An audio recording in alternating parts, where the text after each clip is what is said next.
I'm Elisa Mortensen, and this is Undo Redo. Let's take a look at all the things that happen in life that we would like to undo and have a chance to redo.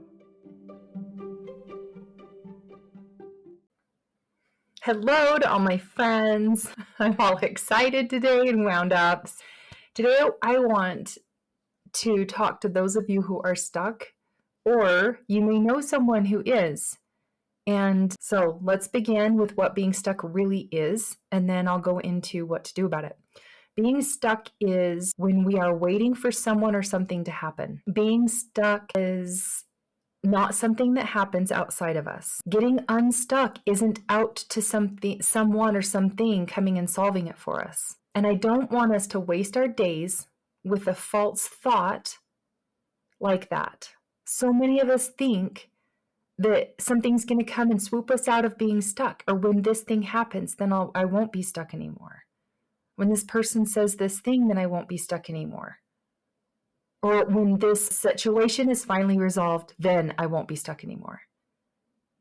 But I'm going to challenge you a little bit today. We're going to pull it apart a little bit more so it doesn't seem so scary, and possibly get you to see how to get unstuck. I know, you guys are probably still like, I heard her say, Elisa said, it doesn't come from outside of us, it comes from within. What does she mean by that? Because when the situation ends, I really will be better. And I won't be stuck anymore. When this person says sorry, then I can move on with my relationship, right? Or admit to blame or doing wrong. But listen, we either choose to hold on to it tight and we don't want to put it down and let go, or we do the opposite of that. But we think it's what's happened. We think it's what the person did.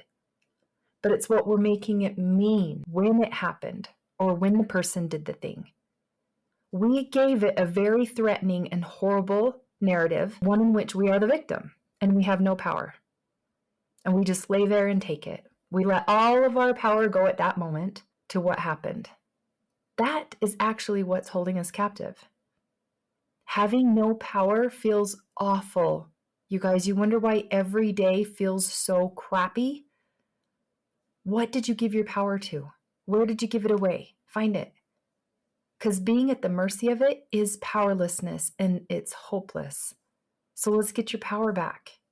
And it's really that simple. Like, oh, I gave my power to something? Like, that sounds simple. I'll just go get it back. But it's really, why is it so hard? It's because of our belief. We're placing so much belief in what happened and what needs to happen and what's gotta be resolved, which way. Being stuck is when you're unable to do things you really want to do. Have you noticed that that's what being stuck looks like? It's believing in something that's so insurmountable and so suppressive. And instead, you keep doing the opposite of what you really want. I want you to check back with yourself just a little bit. Like, where do you say that you're going to show up and you don't? Are you going to quit like yelling at your kids? Are you going to quit being mad when your mom does the thing, right? Or when your boss, what triggers do you think you have? And what do you tell yourself you're going to do and then you never show up for? And then time goes by and you tell yourself one thing and you do another. You keep telling yourself this one thing, I'm going to do this, and you never do.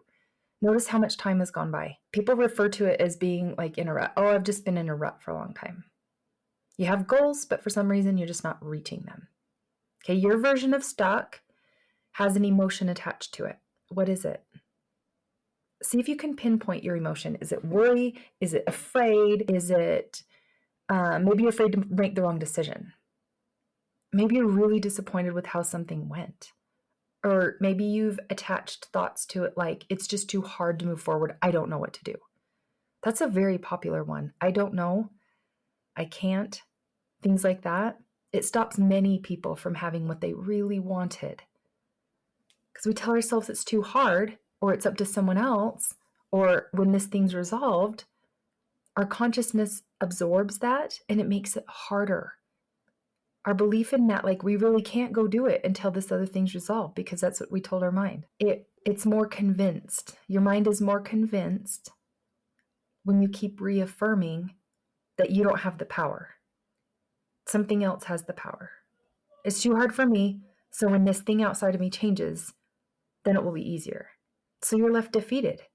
And you didn't even go give it a go. Maybe you could go give it a go without needing that thing to change, right? So maybe life isn't what you wanted. And that's okay, because we don't always get what we want. But there's always some enjoyment. There are always some things to love. And I'm not asking for silver linings here. I just want you to see that you're not choosing it. You're not choosing to go through what it takes to get your power back, to enjoy the things that you really want to enjoy. It's most likely because you know it's going to be a painful experience to own that it was you. Nobody likes to be told, hey, it's you this whole time. You're the one. Change is scary and it's painful to own things. The pain is what's necessary for getting you unstuck. And when that happens, so many opportunities open up for you.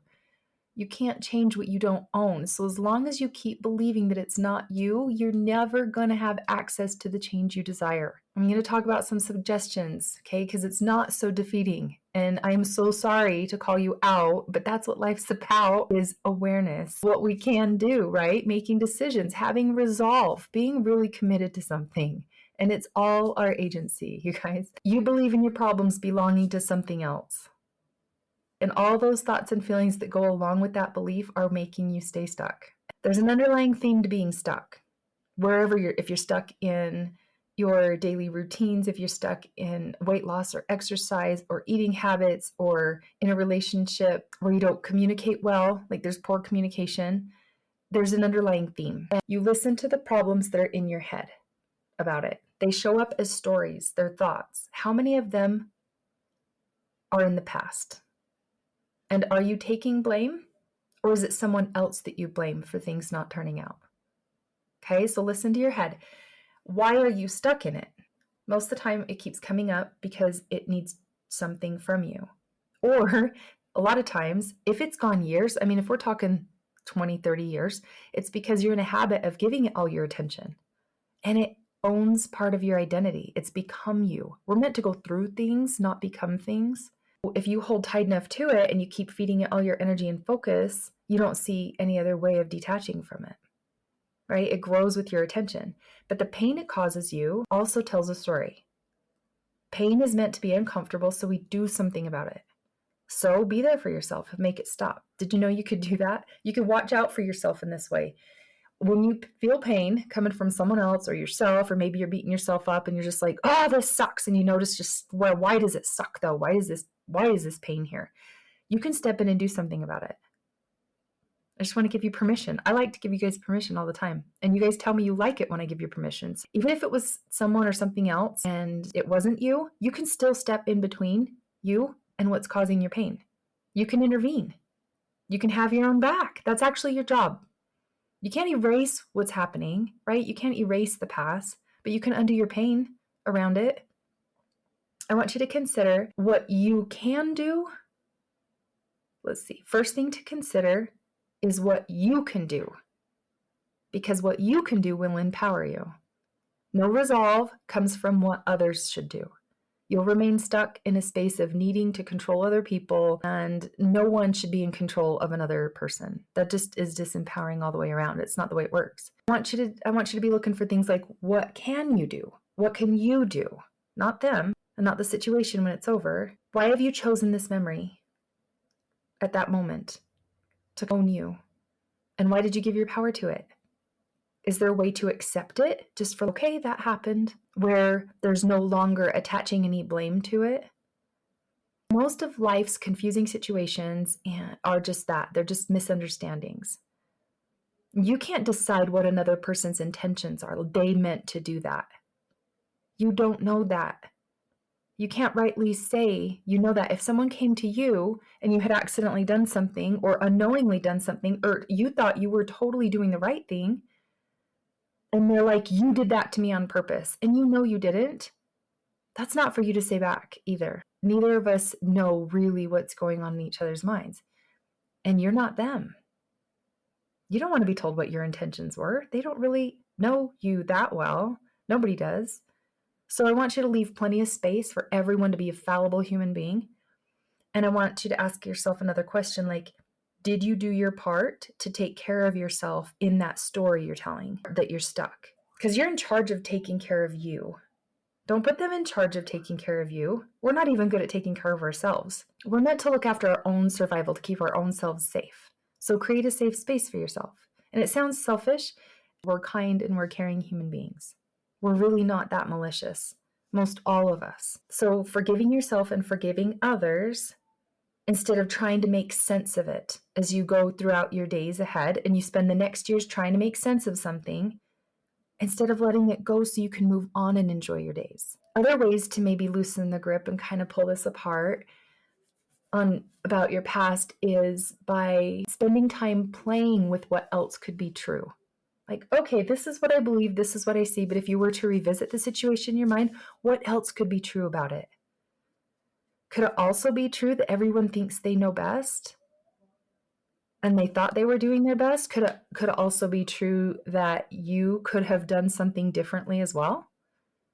Hindsight shows us that. It's called learning. What did you learn? Maybe it's just another unfortunate event of misunderstandings and miscommunications. Even on your part, you had a hand in it. I want you to listen to your inner voice so you can know what you can do to improve yourself today. And I want you to follow that lead. I want you to be in the present moment and focus on your future. Follow that lead, your inner voice, asking what you can do right now today about it. Not what someone else can do today about it. What are you doing to improve yourself? I would suggest that you redo the situation with something involving your body and your mind and your spirit. Read, meditate, organize your thoughts, organize your belongings. Draw some boundaries within yourself. Tell yourself, nope, I'm not going to go there. Oh, you want to think about that again today, brain? Thanks, but no thanks. I'm not really going to go there today because I go there every day and I'm going to try to shush you by ignoring you. And the more I ignore you, the quicker you'll go away. Write down that you are committed and resolved to not go there in your mind anymore. All right, where are you stuck? You can do this. Your body needs things, your brain needs things, right? And your spirit needs things in order to be a complete and whole human. And you're the director, you're in charge of it all. And if you don't do this with intention and decision, then your patterning just happens on a whim, undecidedly, and you just become something else that you didn't plan on. That's where the dysfunctions come in. So don't let it go that far. Depression and anxieties come in. It's just a thought management issue. It has formed by repeating things that we weren't even aware we were doing. But now that you know better, you can do better. Whatever energy and focus you had most often just becomes on repeat, and it's hard to come back from once these are ingrained. But it's not possible. We can do it. We can be aware. Right? We did something to probably contribute to the problem, or we didn't do something. It was our part too, especially the giving of the power away. But we just weren't aware of it.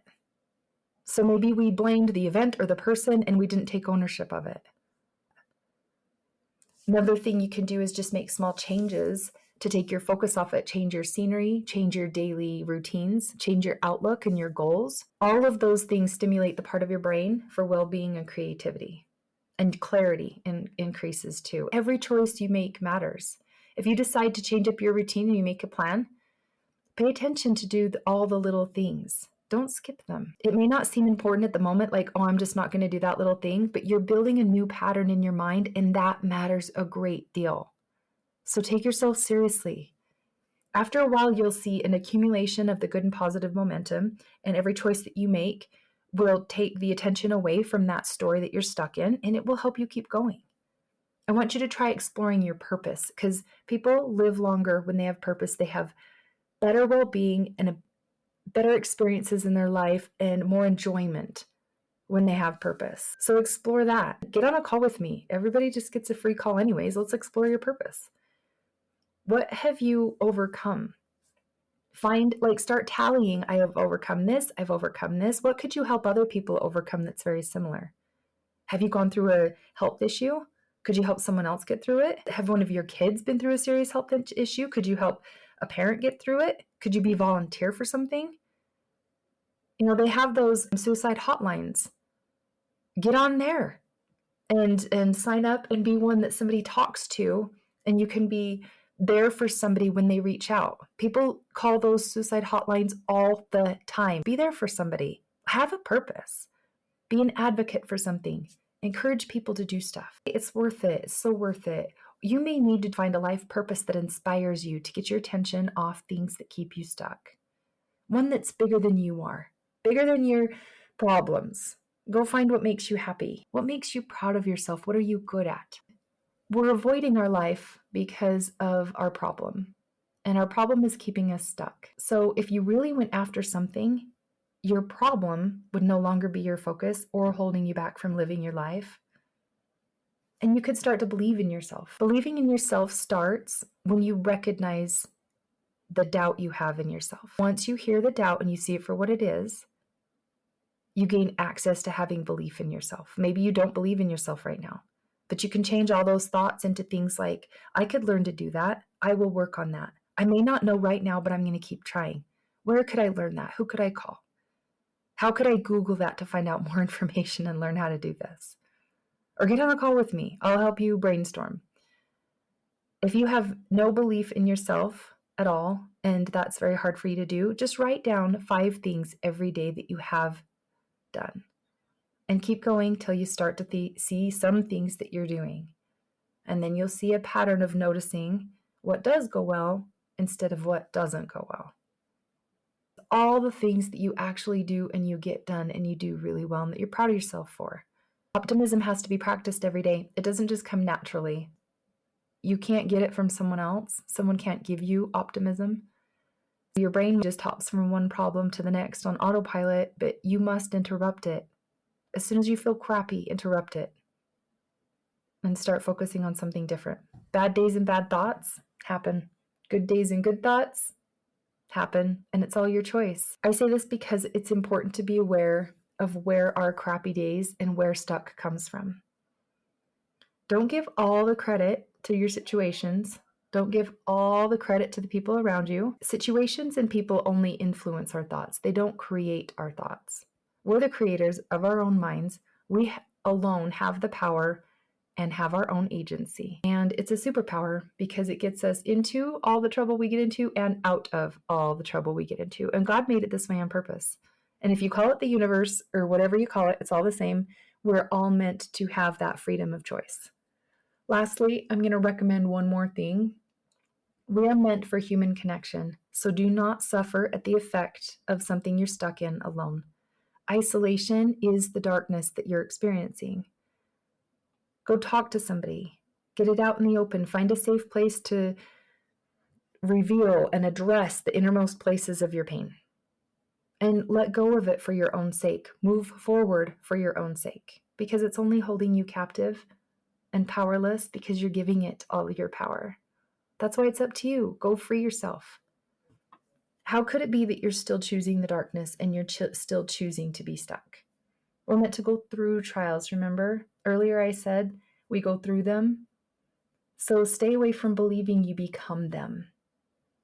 And only you can do it for yourself. I'm here whenever you need me for support. So get on my calendar, get in my program, keep listening to this podcast, message me on social media. I'm rooting for you.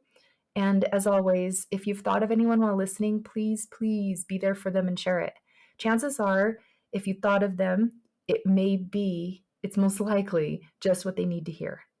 That's how heaven reaches us, is through each other. So go feel empowered, my friends, and reclaim your life. And we'll see you in class or right here next week on this podcast. Love you all. Bye.